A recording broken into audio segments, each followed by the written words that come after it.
Bonjour monsieur, bonjour chers camarades étudiants, je suis Zouzou Yoboué, étudiant en licence 1 mathématiques informatique, classe étoile, et je suis devant vous aujourd'hui pour vous présenter mon exposé relativement aux IA émotionnels. Cette présentation va se structurer euh, en trois grands axes. L'introduction, où il s'agira de présenter brièvement ce que c'est que l'IA émotionnelle, le développement, qui est le corps de notre devoir, où je vais donner les modes de fonctionnement de l'IA émotionnelle, l'analyse des émotions, les applications pratiques, l'impact de cette IA sur la santé mentale, par exemple, l'expérience, les défis et la confidentialité des données, les inconvénients, les risques potentiels de la manipulation de cette IA et les perspectives d'avenir.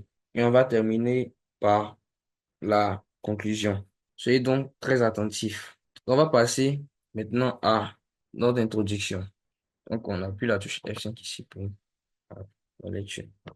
Donc, l'intelligence artificielle, une nouvelle ère. Définition de l'IA émotionnelle. C'est ça qui constitue notre introduction.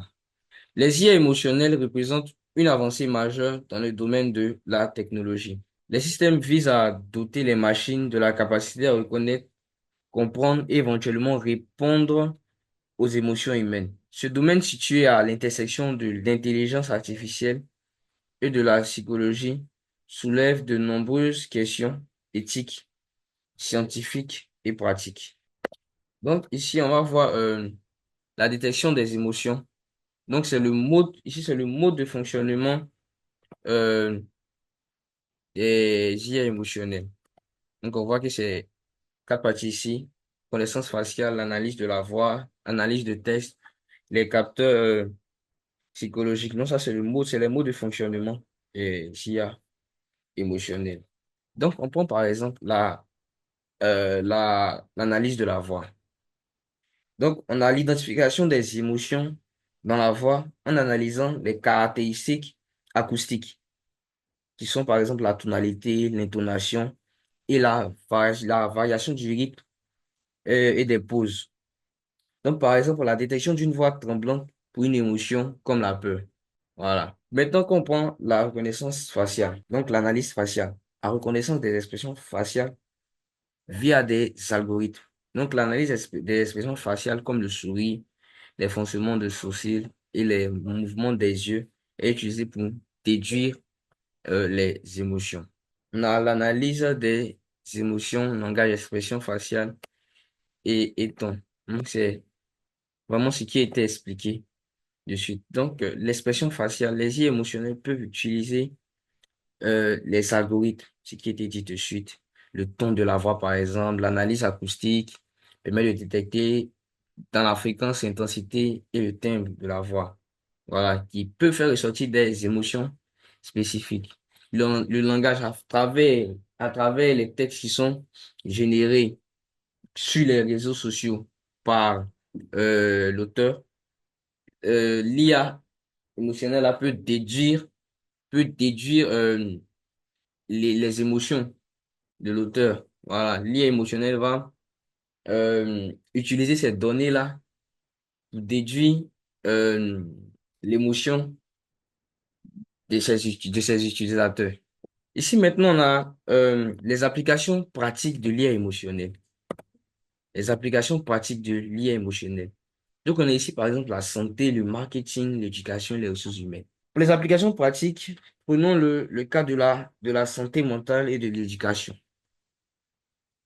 Pour la santé, les chatbots empathiques aident les patients en analysant leurs émotions et en leur offrant un soutien adapté. Concernant l'éducation, par exemple, les tuteurs virtuels identifient le niveau d'engagement ou de frustration des élèves pour adopter leur méthode d'enseignement. Le marketing, l'IA émotionnel peut personnaliser les campagnes marketing en analysant des émotions des clients. Voilà. Donc, l'IA émotionnelle euh, a vraiment des applications pratiques, des applications que nous voyons dans la vie active. Donc, c'est un élément vraiment important. On continue notre travail. Donc, maintenant, on va parler des impacts de l'IA émotionnelle sur la santé mentale. Donc, on a les impacts, on a les avancées en santé mentale. Les avancées en santé mentale, le soutien émotionnel, les thérapies personnalisées. Donc, le soutien émotionnel, par exemple, offre des expériences immersives pour aider les personnes souffrant de troubles émotionnels à gérer leurs émotions et à développer des mécanismes d'adaptation. Les thérapies personnalisées, développer des programmes thérapeutiques adaptés aux besoins émotionnels spécifiques des patients. Donc, l'IA émotionnelle a vraiment une importance particulière au niveau de la santé. Vous voyez, c'est un élément qui permet aux patients même d'être guéris. Voilà, d'être guéris. On a maintenant le divertissement. Le divertissement avec l'IA émotionnelle. Le divertissement avec l'IA émotionnelle. On a les jeux vidéo immersifs ici, réalité virtuelle et augmentée, art et divertissement. Donc, les jeux vidéo adaptent l'expérience en fonction des émotions des joueurs. Donc, l'IA émotionnelle vraiment permet de faire beaucoup de choses au niveau des, des jeux vidéo ici. Au niveau du divertissement, créer des personnages non joueurs, des PNJ, plus réalistes et émotionnellement réactifs, améliorant l'expérience du jeu. Donc, les IA émotionnelles permettent vraiment euh, d'améliorer, d'améliorer les jeux, de faire vivre aux utilisateurs vraiment une grande expérience divertissante. Donc, on va parler des défis éthiques liés à l'IA émotionnelle. Donc, on a regroupé ça en trois groupes ici, la confidentialité, le bien et l'autonomie. Donc, comment protéger ici la confidentialité des données émotionnelles recueillies et garantir que les personnes ne sont pas exploitées ou manipulées sur la base de leurs émotions. Le bien ici, comment s'assurer que les algorithmes d'IA émotionnels ne reproduisent pas les préjugés et les discriminations présentes dans les données utilisées pour leur apprentissage. Autonomie, comment garantir que les personnes conservent le contrôle sur leurs propres émotions et ne sont pas manipulées par des systèmes d'IA émotionnels. Euh, on va avancer un peu. Donc, en un, on a l'autonomisation. En deux, consentement éclairé. En trois, contrôle des données. Concernant l'autonomisation, on a un risque ici de manipulation émotionnelle dans le marketing, par exemple. Euh, Consentement éclairé, obtenir le consentement explicite des utilisateurs avant de collecter et d'utiliser leurs données émotionnelles. Contrôle des données, permettre aux utilisateurs d'accéder à leurs données émotionnelles et de les contrôler, compris la possibilité de les supprimer. Donc, pour la lutte contre les biais émotionnels dans l'IA, on a un, les données diversifiées, en deux, la surveillance et en trois, la transparence. Donc, l'IA émotionnelle lutte vraiment pour permettre à l'utilisation de se sentir vraiment en sécurité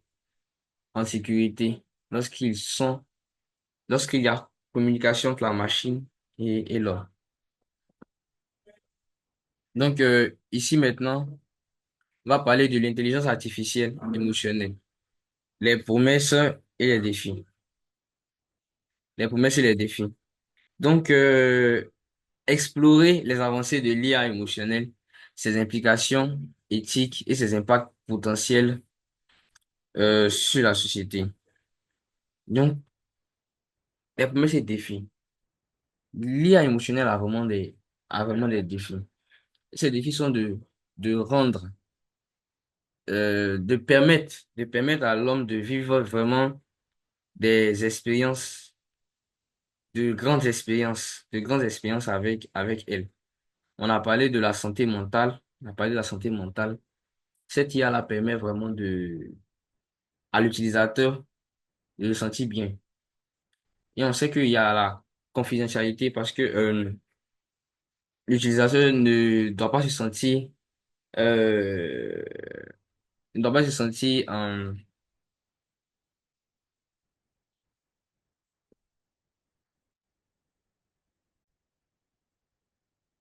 Donc, les IA émotionnelles permettent vraiment à l'homme de ne pas se sentir en danger, en insécurité. Donc, on va avancer.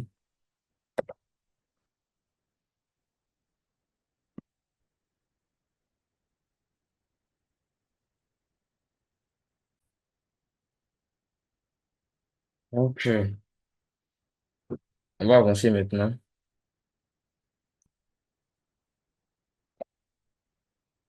Manipulation et risque potentiel. Donc, on a la surveillance émotionnelle, la dépendance et le contrôle. Surveillance émotionnelle, reconnaître et utiliser les émotions pour influencer le comportement. Dépendance et contrôle, se fier excessivement aux technologies émotionnelles. Donc, ce sont les risques des vies émotionnelles. Parce qu'il y a des gens qui ont tendance euh, à être vraiment dépendants, à être vraiment dépendants de ces choses-là. Ils n'arrivent pas à s'en relâcher. Puis la surveillance émotionnelle, euh, reconnaître et utiliser les émotions pour influencer les comportements. Donc, euh, les, les utilisateurs, puisqu'ils ont un certain comportement, ils seront, on va dire, surveillés et ça va influer, ça va avoir une influence négative sur eux. Parce que c'est comme s'il y a quelqu'un qui a leurs informations, qui peut les contrôler. Ce sont les risques potentiels. Donc, on avance, normes, éthique et cadre juridique. Donc, confidentialité, protection des données émotionnelles sensibles, consentement, respect de la volonté des individus face à l'idée émotionnelle, transparence, explication claire sur le fonctionnement des systèmes. Un cas concret, robot compagnon plutôt, et chatbot émotionnel. Donc ici, on a les robots compagnons, répondre aux besoins sociaux et émotionnels des personnes âgées ou isolées, parce qu'on a tendance à voir beaucoup les personnes âgées, surtout en Afrique, donc on ne s'occupe pas, qui sont, on va en quelque sorte livrés à eux-mêmes. Donc ces IA-là, ces robots compagnons, les aident à se sentir en compagnie de quelqu'un, si on peut dire ça comme ça. Donc, l'avenir prometteur de l'IA émotionnelle. L'avenir prometteur de l'IA émotionnelle.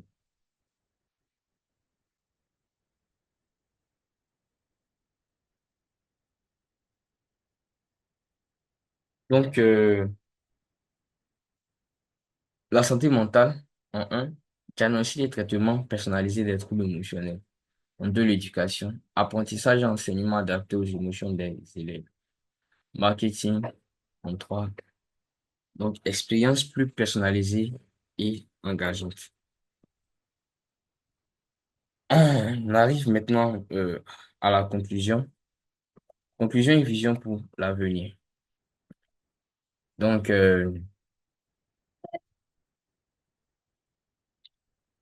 les IA émotionnels incarnent vraiment une étape clé vers les interactions homme-machine, plus naturelles et empathiques. Elles promettent des avancées significatives dans de nombreux secteurs, mais nécessitent une réflexion approfondie sur les défis qu'elles posent. Maîtriser cette technologie tout en respectant les limites éthiques sera essentiel pour leur intégration harmonieuse dans une société. Ok, je tiens à remercier tout le monde pour votre attention pendant mon exposé. Je suis reconnaissant envers les personnes qui m'ont permis de présenter mon travail. Aujourd'hui, je suis ravi de répondre à vos questions. Ok.